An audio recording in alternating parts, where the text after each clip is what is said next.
me moldou para ser skatista que eu sou hoje. Porque doideira. se eu tivesse ficado, não teria conseguido. Durante toda a tua vida aqui no Brasil, tu nunca tinha pensado que precisava pular mais alto, por exemplo? Nada. Porque aqui no Brasil, por 3 anos eu já tinha sido campeã de tudo. Eu ganhava todos os campeonatos. Então na minha cabeça, eu falei, vou chegar lá, Vou chegar lá, se vou for tá parecido deitando. com isso aqui, eu vou deitar, né? Aí cheguei. Entendi, porra. Só que ao mesmo tempo, nessa época, eu já tava vendo os vídeos das meninas de lá, tudo, eu já tinha uma noção. Já tinha Alice Steamer, que tava no videogame no Tony Hawk, eu jogava com ela no Tony Hawk. Então, assim, eu sabia que eu ia chegar lá, eu ia enfrentar as melhores do mundo, as meninas que eu vejo em vídeo. Então, assim, eu sabia que ia ser difícil, mas não tão difícil. Mas deu certo. Foi difícil, mas deu certo. Dura quanto tempo pra tu conseguir, pelo menos se achar, cara, dá pra eu competir com essas mulheres aqui?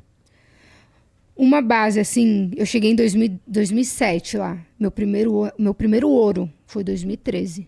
Só pra ter uma base. Minha primeira medalha do X Games de segundo, terceiro lugar, foi em 2010, se eu não me engano. Tá. Então foram ali pelo menos uns 3 anos pra eu conseguir uma medalha. Entendi. Aí também depois que eu peguei a primeira, aí esquece. Aí acabou a brincadeira Aí, dos outros, né? Agora tem 12. Mas foi difícil chegar na primeira. É. Foi Eu difícil. imagino que sim, porra. Se chegar num ambiente completamente diferente, com o equipamento diferente, assim, com a tua ferramenta. Bom, porque a pista é tua ferramenta de trabalho também, né? Daí ela é diferente. Então, tudo assim, E agora tem que lidar com isso. cara, muito louco, porque... Mas é assim no resto do mundo também? Ou só no Brasil que é pequeno? Assim, tem vários lugares que tá até mais atrasado que o Brasil, né? Tem vários lugares que estão mais adiantados. Tipo, a Europa é muito bom pro skate.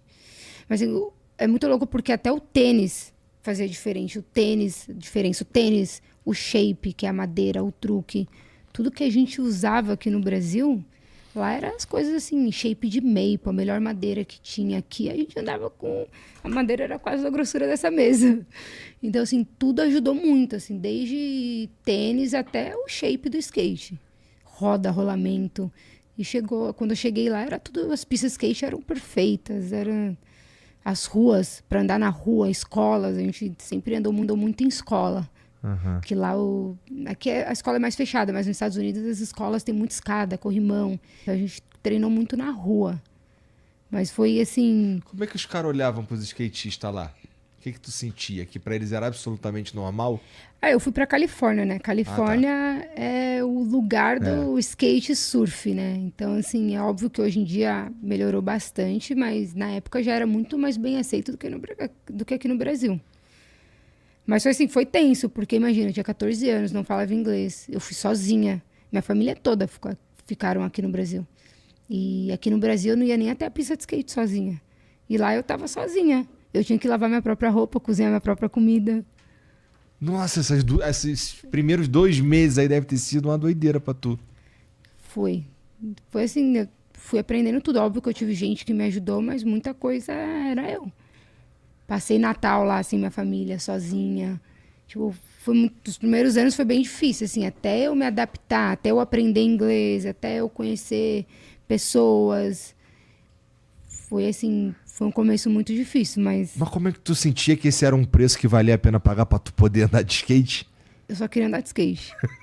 Eu queria muito estar no Brasil também, estar com a minha família, porque eu sabia... Tu queria mais ainda andar de skate. Eu queria mais ainda andar de skate. Então, assim, toda vez que eu pensava em voltar pro Brasil, eu falava, mas se eu voltar pro Brasil, eu não vou realizar o meu sonho de virar uma skatista profissional. E eu não posso voltar, eu preciso treinar. Quando der, eu volto. Então, eu fiquei lá e fiquei só treinando. Eu só andava de skate. Até eu ir para a escola, que demorou, acho que mais ou menos 1 ano e meio nesse processo de ir a primeira vez. Fiquei 6 meses, voltei pro Brasil. Aí a segunda vez que eu voltei, eu já voltei com visto de trabalho, já voltei com um patrocinador me ajudando. Então, até esse momento de estar tudo certinho para eu entrar para a escola para aprender inglês, porque aprender na rua é muito difícil.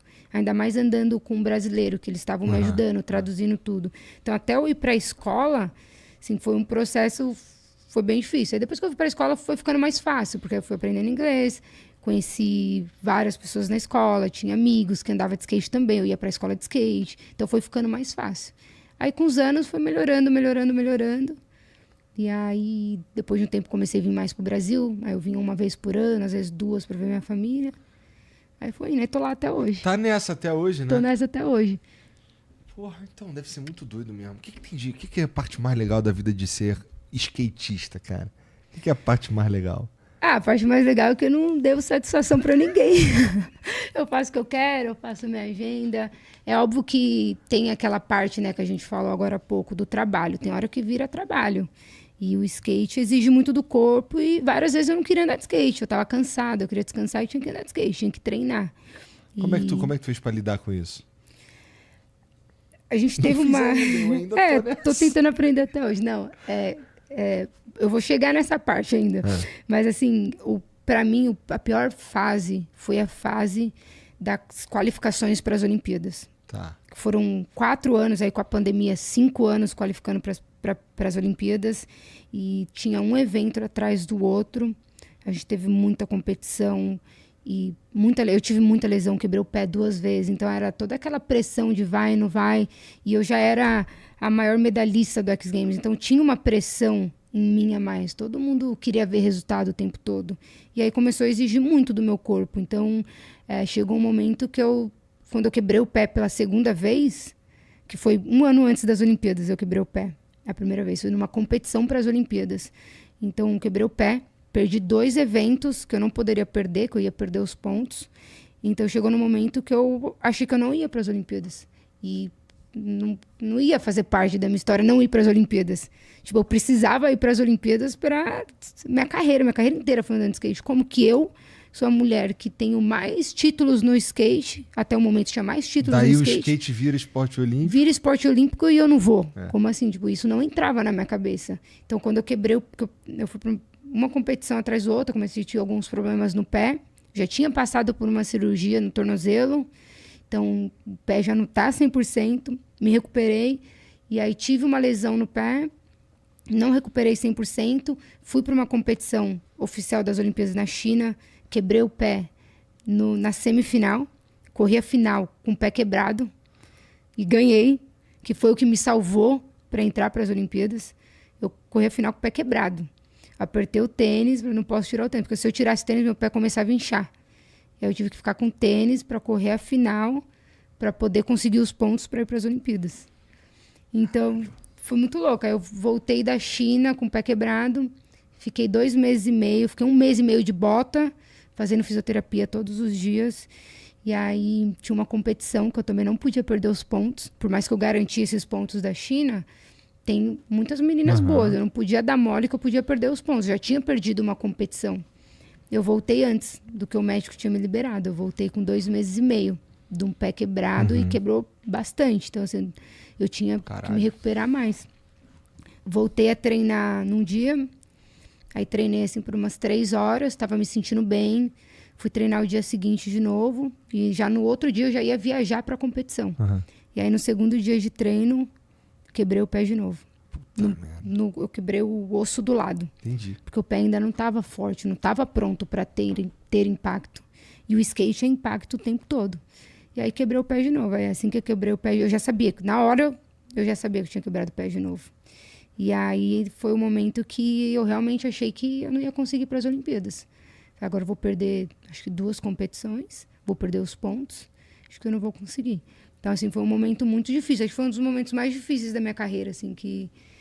Chegou no momento que eu falei assim, por que eu tô fazendo isso? Tipo, por que eu tô colocando o meu corpo para passar por tudo isso? São vários traumas o tempo todo, né? Eu já tive cirurgia de joelho, quadril 2 vezes, Alta tornozelo. performance é foda, né, cara? Aí chega um momento que você fala, eu não preciso mais provar nada para ninguém. Por que eu tenho essa pressão, coloco essa pressão em mim, que eu tenho que ir bem, que eu tenho que provar, que eu tenho que ir para as Olimpíadas? Então chegou um momento que eu falei, será que eu quero mesmo ir para as Olimpíadas?